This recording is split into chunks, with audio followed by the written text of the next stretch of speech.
when you're getting close to retirement, you don't want to make any big mistakes with your savings. And of course, you want to make sure you're set up for a comfortable life. That's right. Ray Martin of CBS Money Watch is here to help you protect your nest egg from any blunders and make the most out of your retirement. Ray, good to see you this morning. Good to see you both this morning. So we're taking a look at some, basically sort of some do's and don'ts. And you say one of the biggest mistakes that people make is they don't run the numbers. They essentially don't know what they will actually need. Yeah, half of workers are still guessing on how much they'll need for retirement. And almost half have no saving strategy whatsoever.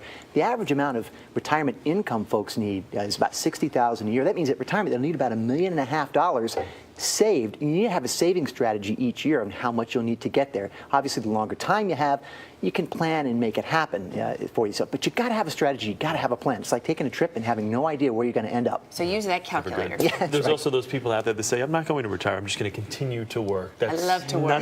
Not the best strategy either, right? You know, you'll continue to earn an income and forego drawing down your retirement savings. But 2 in 5 workers have to retire earlier than they planned because of illness, caregiving at home, or losing a job. So not planning to work is not a strategy. You have to pick a date and plan for it, even if you might work longer. Another problem, especially nowadays, a lot of people may have been out of work for a long time, and they may have some retirement savings, say in a 401k, no income coming in.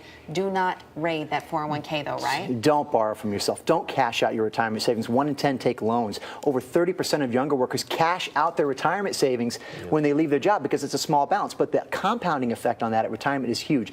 Don't borrow from yourself. Don't cash out your retirement savings ever. And the taxes will, of course, hit you as well. So you have to be especially careful. if you cash out. What about the people that do say to themselves, oh, I'm contributing such and such percent. I want to bring that, I want to scale that way back down. You know, a lot of employers match your contributions to your 401k plan. 40% of workers don't contribute enough to get their employer's match, which is usually on the first 6% of contributions. That's free money you're foregoing, and again, a significant amount of retirement savings down the road. So always contribute at least 6% in your 401k at all times to get that employer match. And for people who are married, there are also spousal Social Security benefits that you may want to take into account. That's right. Well, with Social Security, you really need to understand the nuances here. But here's the rule. The longer you wait to take Social Security, the bigger the annual benefit. At 62, you could get $18,000 a year. If you wait just 5 years, you could get $28,000 a year. If you wait to delay that check until age 70, you could get $35,000 a year from Social Security. So the longer you wait, you can get a 7% increase in annual benefits. So think about that in your retirement planning as well and understand those Social Security benefits. How do you calm people down who are nearing retirement right now with the volatility in the marketplace, with people seeing their 401ks dip at a key time in their lives? Let's say people that are 5, 6 years away from retirement, or even sooner than that.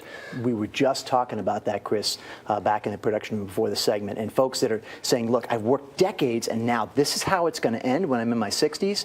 It's a difficult thing, but you have to adjust yourself now to the situation that we're in today. I don't think these difficult times are going to go away in the next year or two. It's going to be a stretch of a road here for at least 5 to 10 years. So adjust your situation now to where things are now. And if we see incremental improvements, then at least you've adjusted for that and things will get better for yourself. But that's the best you can do. Is it a smart move, though, if you're a couple of years away from retirement, to maybe get with a good financial planner, if you don't have one already, to kind of repurpose everything and maybe regroup where you have your money? It's never been more important than now because times are so uncertain and so many people are in a situation they've never seen themselves in before in decades of work and retirement savings and market volatility. See a professional or two and get a second opinion to figure this out with yourself because I think that'll help the most. That's a great recommendation. All right, Ray, thank you. You're very welcome.